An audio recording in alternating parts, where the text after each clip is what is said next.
السلام علیکم ناظرین، آپ دیکھ رہے ہیں پروگرام عالم اور میں ہوں بابر مغل۔ ناظرین، پاکستانی معاشرے میں جمہوریت کا راگ الاپا جاتا ہے، لیکن اس جمہوریت میں عوام کے حقوق بھی سلب کر لیے جاتے ہیں۔ تو ہمارے درمیان اس وقت سابق آئی جی پولیس محقق اور دانشور سعید الرئی موجود ہیں۔ آئے ہم ان سے پوچھنا چاہتے ہیں، پاناما سے لے کر اوکلاہوما، نہیں چھوڑوں گا، سب کو اندر کر دوں گا، یہ ہمارے پرائم منسٹر عمران خان کا کنٹینر سے لے کر اور آج تک یہی نعرہ ہے۔ لیکن رائے صاحب، اس کا اصل وصول کیا ہوا؟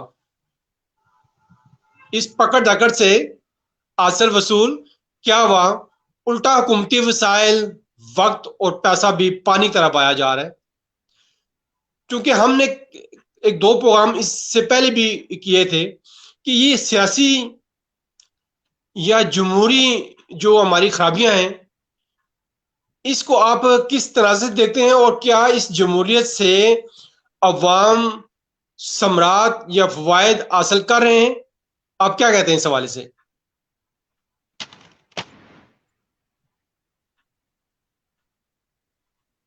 جی السلام علیکم۔ جی واسم جی، رائے صاحب کیا کہتے ہیں آپ؟ ہاں، یہ دیکھیں، حکومتوں کا کام تو جیسے میں نے کل اپنی تقریر میں بات کی تھی، اسلامی حکومت کا کام میں نے کہا تھا سوسو ایمانکم بالصدقات، جو ٹیکسز وصول ہوتے ہیں، جو بیت المال میں پیسہ آتا ہے، اس کو ایمانداری سے چلانا، یہی سیاست ہے۔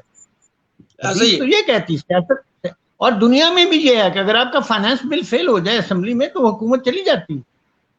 یہ کوئی ایسی بات نہیں ہے، اسلام نے 1400 سال پہلے یہ بات کر دی تھی۔ ہماری مصیبت یہ ہے کہ ہماری حکومتیں اکڑ دکڑ، ادھر ٹال مٹول، بیان بازی تو بہت کرتی ہیں، لیکن حقائق جیسے آپ نے کہا ہے، جو جن کا تعلق عوام کی فلاح کے ساتھ ہے، اس پر تو یہ بات ہی نہیں کرتی۔ میں کیا کہوں، پھر لوگ پارٹی پر اعتراض کریں گے۔ ایک پارٹی 20 سال سے روٹی کپڑا مکان کیا کہہ رہی ہے، روٹی کپڑا مکان کا کیا ہے؟ یہ تو ایک دن کا کام ہے لوگوں کو روٹی کپڑا مکان دینا۔ یہ دینا نہیں چاہتے، یہ دھوکہ دیتے ہیں۔ رائے صاحب، ایک طرف وہی روٹی پانی کی طرح کپڑا پیسہ مکان کھایا والے جا نے، رہا ہے، روٹی سائز کپڑا کیے جا مکان رہے والے ہیں، نے جب اگلا اس کا الیکشن اثر کرا کس دیا طرح تو ہوگا؟ ساری سیٹیں اشرافیہ کو دے دی، جی جی اور پھر اس نے اس کا انجام بھی دیکھ لیا۔ جب آپ عوام سے دور ہو جائیں گے تو آپ کا یہی انجام ہوگا نا۔ یہ عوامی جمہوریت نہیں بنی ہے، یہ اشرافیہ کی جمہوریت ہے۔ ان کو عوام کے حقوق کا کوئی خیال نہیں ہے۔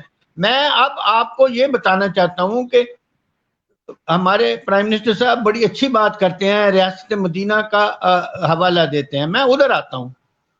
دیکھیں، ہمارا اصول تو وہ ہے، جی ہمارا تو قبلہ کعبہ وہ ہے۔ ہمارے لیے رسول پاک صلی اللہ علیہ وسلم کی ذات اور ان کے صحابہ، اور سب سے پہلے رسول پاک نے کہا ابو بکر عمر کی تقلید کرو میرے بعد۔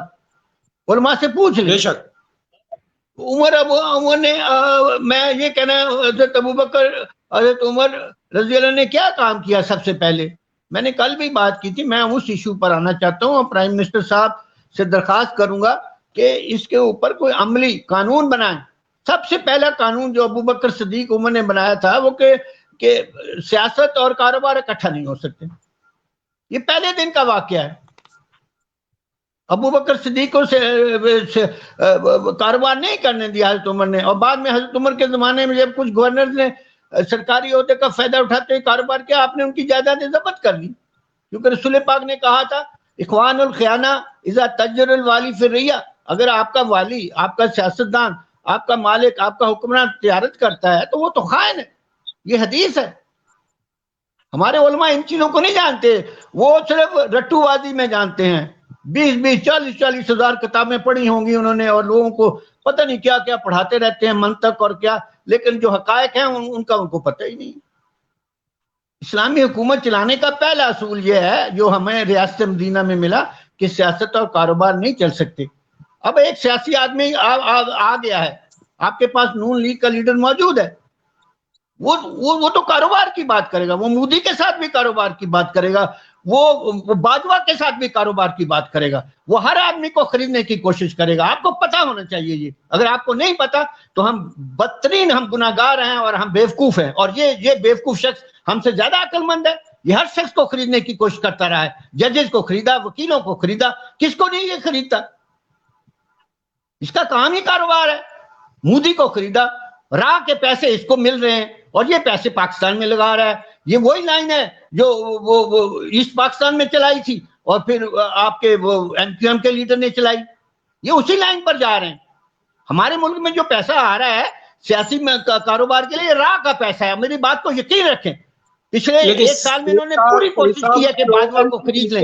یہ باجوہ کو نہیں خرید سکے. میری بات سنیں, یہ کاروباری آدمی ہے, میں اس طرف آ رہا ہوں.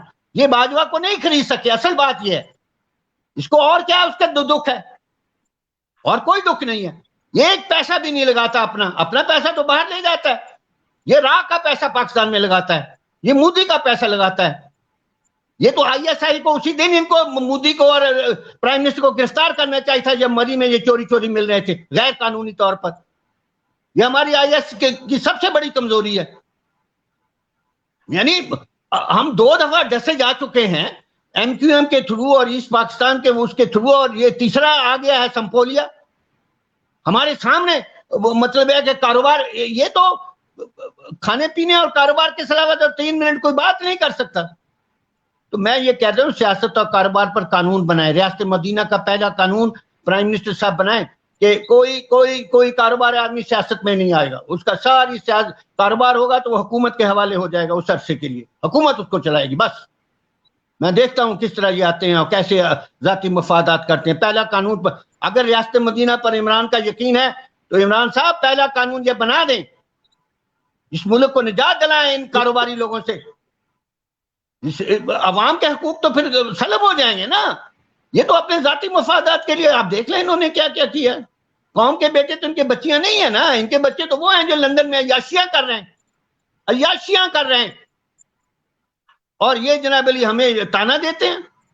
یہ جو 120 حلقے میں پیسہ لگا ہے یہ راہ کا پیسہ ہے, 2.5 ارب جو لگا ہے. نون لیگ تو ایک پیسہ بھی نہیں لگاتی اپنا.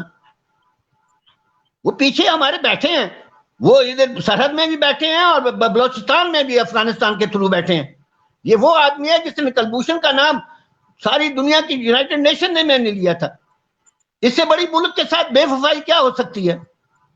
یہ کاروباری آدمی ہے, ان کو نکالیں کاروبار سے, ان کی جائیدادیں ضبط کریں جیسے تم نے. نمبر 1 قانون یہ بنائیں. نمبر 2 قانون جو تھا کہ اس رسول پاک کی وفات کے بعد لوگوں نے ٹیکس دینے سے, صدقات دینے سے انکار کر دیا تھا. نمبر 2 قانون میں بتاتا ہوں وہ کیا ہوا اس میں. وہ حضرت انہوں نے کہا صحابہ نے کہ ابھی چھوڑ دیں. حضرت عمر نے, ابو بکر صدیق نہیں مانے, انہیں واللہ قاتلنا من فرق بین الصلاۃ والزکاۃ, یہ میں نہیں مانتا کہ نماز پڑھیں گے اور کلمہ پڑھیں گے اور یہ ٹیکسز نہیں دیں گے. آپ نے جہاد کیا کہ نہیں کیا, جس کو سارے علماء مانتے ہیں. اسلام میں جہاد ٹیکس وصولی کے لیے. میں بعد میں اسلام میں جہاد لوگوں کو مارنے کے لیے نہیں ہے. اگر آپ کا غیر مسلم بھی ٹیکس دے دیتا ہے جزیہ تو وہ آپ کے ذمے ہو جاتا ہے, آپ اس کے ساتھ جہاد لڑ نہیں سکتے. اسلام میں تو جہاد ہے ہی ٹیکس وصولی کے لیے. یہ ہمارے علماء 1400 سال میں یہ لکھتے ہی نہیں ہیں. یہ جہاد کو قتل و خون کی آگ میں دیکھتے ہیں. ہماری اسلام پر دھبے ایسے ایسے لگائے گئے ہیں کہ جس کا کوئی حل نہیں. اسلام میں جہاد صرف ٹیکس کی وصولی کے لیے. ہاں سیلف ڈیفense علیحدہ ہے. اوفینس اگر آپ کرتے ہیں تو وہ ٹیکس وصولی کے لیے ہے, کیونکہ معاشروں کو ترقی دینی ہے. اگر آپ کے ارد گرد معاشرہ خراب ہے تو آپ کا معاشرہ بھی خراب ہوگا. تو آپ کی اسلام کی کوشش تھی کہ ارد گرد کے معاشرے بھی اصلاح ہو جائیں, لوگوں کی فلاح ہو جائے, اور یہی ہوا.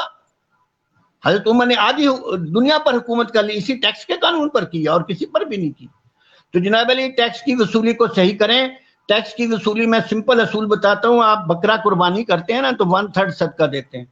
آپ کی آمدنی میں سے 1/3 ٹیکسز ہوتے ہیں. دنیا میں آپ کسی جگہ چلے جائیں جہاں ٹیکس 1/3 ہے نا, 33%, وہ سٹیبل گورنمنٹیں ہیں. وہ سٹیبل گورنمنٹیں ہیں, ان کی اکانومی ترقی کر رہی ہے. ہمارا ٹیکس ہے 8, یعنی 1/4. وہ 24% یہ ہے بلیک منی میں جا رہا ہے. یہ ہمارے جو بیٹھے ہیں نا FBR والے, یہ سب رشوت خور اور بے ایمان ہیں. ٹیکس وصولی ہماری کیوں نہیں 32% ہو سکتی؟ ہو سکتی ہے. یہ سارا لین دین ہو رہا ہے. یہ شوکت عزیز پہلے بھی بتا گیا تھا. یہ لیتے ہیں, پھر آگے یہ ہمارے جو پولیٹیکل لوگ ہیں ان کی تھیلیاں ملتی ہیں, تو یہ بات ہی نہیں کرتے. ٹیکس ریفارم کریں. میں نے کل بھی بتایا تھا 350 کمپنیاں تو 70% ویسے ہی ٹیکس دے دیتی ہیں، ان کا ایف بی آر کا باقی ٹیکس آپ وصول کریں چیمبر کے تھرو، جس میں ٹیکس کا ایک نمائندہ ہو. اور اگر یہ نہیں مانتے تو پھر اسلامی طریقہ ہے کہ فوج بلائی جاتی ہے. میں آپ کو بتاتا ہوں ہماری سنت یہ ہے، حضرت ابوبکر صدیق نے فوج بلائی تھی، فوج ٹیکس وصول کرے گی.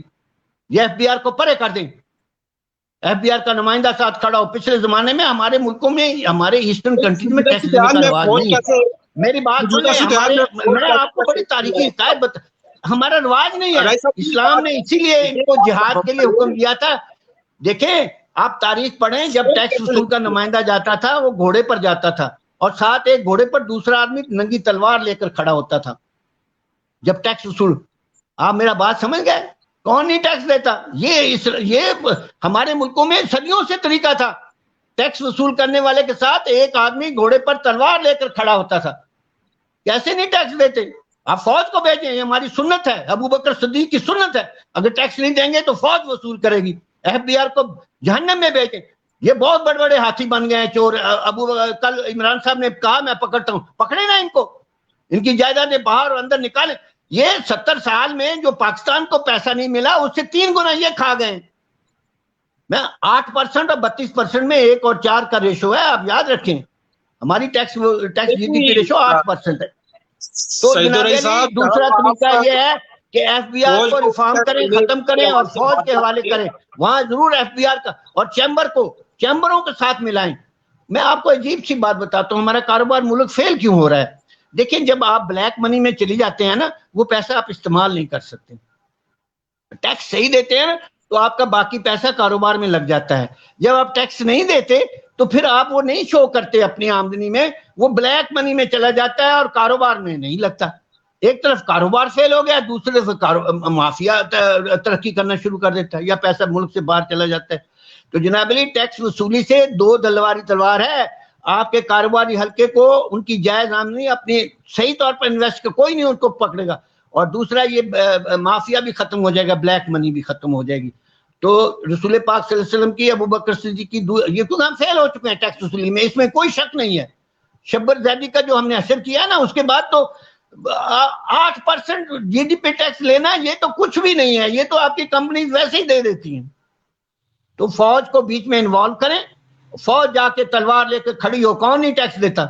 کون سی مارکیٹ کا بندہ ٹیکس نہیں دیتا؟ ان کو سمجھائیں ٹیکس دیں گے تو آپ کی باقی آمدنی جائز ہو جائے گی، وہ ناجائز پھر آپ اس کو صحیح استعمال کر. یہ سمجھانے کی بات ہے.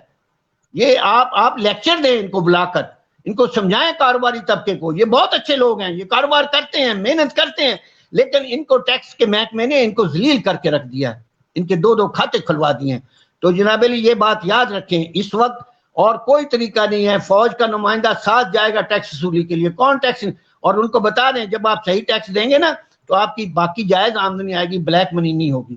پھر آپ کاروبار میں انویسٹ کریں گے، ملک ترقی کرے گا. دوسری بات، یہ 2 باتیں تو ریاست مدینہ کی میں آپ کو پکی بتا رہا ہوں جو پہلے دن عمل ہوئی ہیں. تیسری بات ہے قرضے. یہ ابھی کہتے ہیں نا مہنگائی ہے، میں ڈیٹیل میں نہیں جاتا، یہ ساری باتیں ٹی وی پر آ رہی ہیں. یہ مہنگائی اس لیے ہے کہ پچھلی حکومتوں نے بہت قرضے لیے، اربوں خربوں کے قرضے لیے. جب آپ قرضہ لیتے ہیں آپ دوسروں کے محکوم ہو جاتے ہیں، احسان مند ہو جاتے ہیں، آپ ان کی پالیسیز پر چلتے ہیں. یہ تو بائبل میں بھی لکھا ہوا ہے. یہودیوں کو بتایا گیا تھا قرضے نہ لینا، جو قوم قرضے لے گی وہ محکوم ہو جائے گی. ہم محکوم ہو گئے.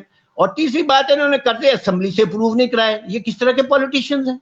یہ کون سی جمہوریت ہے؟ عوام کا پیسہ عوام نے دینا ہے، عوام کی اگلی نسلیں جو ہیں وہ غلام ہو رہی ہیں، اور آپ اسمبلی سے یہ قرضے اپروو نہیں کراتے. جنہوں نے قرضے اپروو نہیں کرائے یہ ان سے ریکور کروائیں، ان کی جائیدادوں سے ریکور کروائیں. اس کا اور کوئی علاج نہیں ہے. یہ مہنگائی ختم ہو جائے گی. پچھلی حکومتوں کا کام جو تھا کارکردگی 10-15 سال کے بعد، آج جو مہنگائی ہے یہ پچھلی حکومتوں کی کرتوتیں ہیں.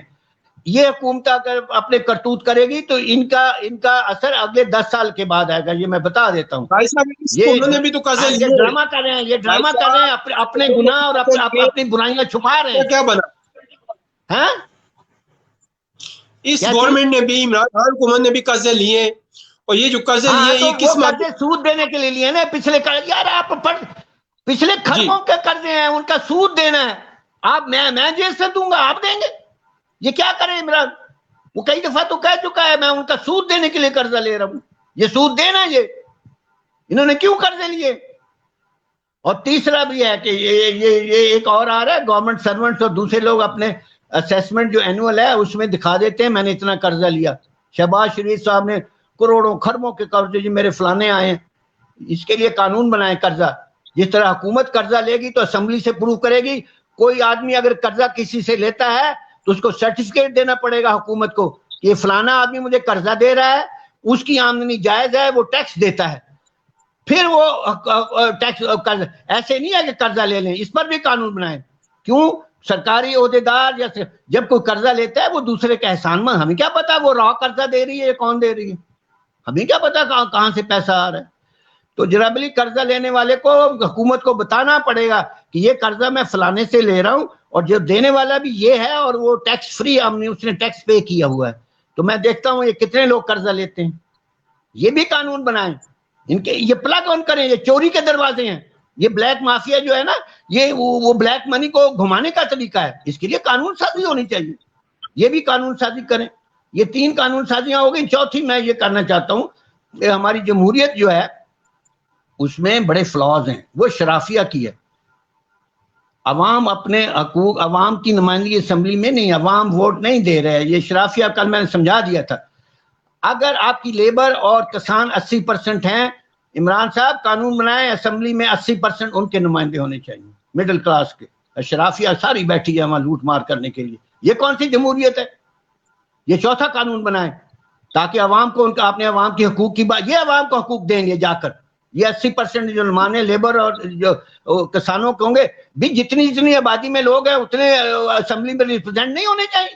میں غلط کہہ رہا ہوں؟ مجھے بتائیں تو. جی بالکل مغل صاحب بتائیں. اگر آپ کے 80% لیبر اور کسان ہیں تو اسمبلی میں ان کے نمائندے 80% ہونے چاہیے کسانوں کے، وہ پور کلاسز کے ہونے چاہیے. یہ دوسروں کے ٹھیکیدار بنتے ہیں، عیاشیاں کرتے ہیں ان کے پیسوں کے اوپر اور نمائندے بن کے. شرافیہ وہ بھٹو نے مزہ نہیں چکھ لیا تھا دوسری دفعہ جب اس نے شرافیہ کو ٹکٹ دیے؟ وہ پہلی دفعہ بہت اچھا کامیاب تھا.